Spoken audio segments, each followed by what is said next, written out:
आप देख रहे हैं इंडिया न्यूज इन खबर और मैं विष्णु शर्मा लेकर आया हूं आपके लिए फिल्म पीहू का रिव्यू। विनोद कापड़ी ने डायरेक्ट की है, जो पहले एक मिस टनकपुर हाजिर हो डायरेक्ट कर चुके हैं।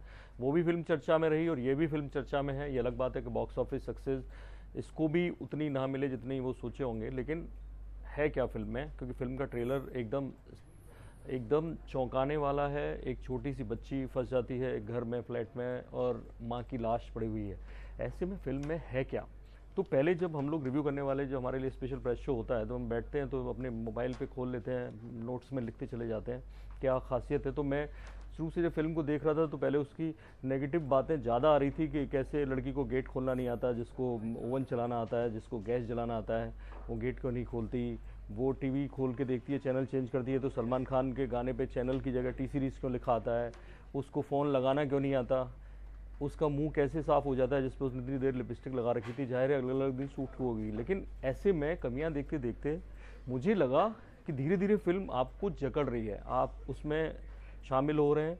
ठग्स ऑफ हिंदुस्तान की जो कमी थी, आप इमोशनली उससे इन्वॉल्व नहीं हो पाते, लेकिन पीहू के साथ ऐसा होता है कि आप इन्वॉल्व होते चले जाते हो। जैसे ही आपको लगता है कि इसकी जगह आपका बच्चा होता है, बच्ची होती उतनी ही छोटी, तो वो घर में क्या करती, आप फिर ये नहीं सोचते वो क्या चलाना जानते और क्या नहीं। फिल्म जिस तरह से कैप्चर की गई है एक फ्लैट के अंदर, कैसे वो धीरे धीरे जो चीज़ें आपके लिए, वो आपके जिंदा होते, आपके वहाँ रहते हुए वो आप उनसे बचाते रहते हैं, वो धीरे धीरे उसके लिए ख़तरा बन जाते हैं। चाहे फिनाइल की शीशी हो, चाहे गैस हो, चाहे वो ओवन हो, प्रेस हो, ढेर सारी चीज़ें जो आपको लगती हैं नॉर्मल वे में आपके घर में इर्द गिर्द रहती हैं, उन सारी चीज़ों को कैसे विनोद कापड़ी ने कैप्चर किया और कैसे उससे खतरा होता है। और वो बिल्कुल उस बच्चे के साथ उस स्टोरी में आप घुस जाते हैं और जुड़ते चले जाते हैं कि अब ऐसा ना हो, अब ऐसा ना हो। और इंटरवल जब आता है तो आप वाकई आपको लगता है कि ये रिलीफ है थोड़ी देर के लिए, लेकिन फिर फिल्म वैसे ही शुरू हो जाती है और फिर आपको लगता है कि उस बच्ची के साथ अहित ना हो जाए। कहानी है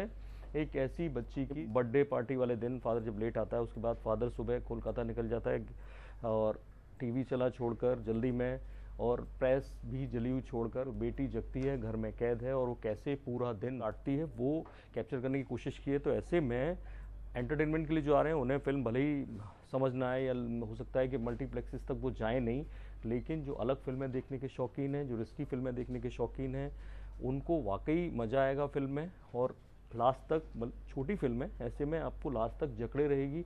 अब कह सकते हैं कि फेस्टिवल्स के लिए बनाई गई फिल्म होगी, मेरे ख्याल से जियो सिनेमा पर रिलीज़ होने वाली है, आपको मज़ा आएगा। लेकिन फिल्म के लिए वाकई में विनोद कापड़ी की तारीफ़ की जानी चाहिए कि एक बिल्कुल अनयूजुअल से सब्जेक्ट को, जैसे उन्होंने पिछली बार मिस्टर टनकपुर हाजिरों में लिया, एक भैंस के रेप की कहानी, उन्होंने वाकई में लिखा है कि ये रियल इंसिडेंट पर बनी स्टोरी है। रोहित विश्वकर्मा की बेटी है, वो भी एक पत्रकार है, और उनकी बीवी जो है प्रेरणा शर्मा, वो खुद इसमें माँ का रोल कर रही हैं। हालांकि उन्होंने एक लाश का रोल किया है, पड़ी रहती है पूरी फिल्म में एक बेड पर। और कैसे विनोद कापड़ी ने उसको, और जो सिनेमेटोग्राफर हैं, एक एक लम्हे को, कहते हैं 64 घंटे की फुटेज बनाई गई उस लड़की के साथ। 2-3 साल की बच्ची है और उसके साथ 64 घंटे की फुटेज बनाई गई, और उसमें से ऐसे लम्हे निकाले गए जिनको कि पिक्चर में ढाला जा सके। इसके लिए वो तारीफ़ के पात्र हैं। ये अलग बात है कि कमर्शियल सिनेमा नहीं है, लेकिन फिर भी जो लोग जाएंगे इस फिल्म को देखने उनको निराशा नहीं होगी। मेरी तरफ से इस फिल्म को 3.5 स्टार।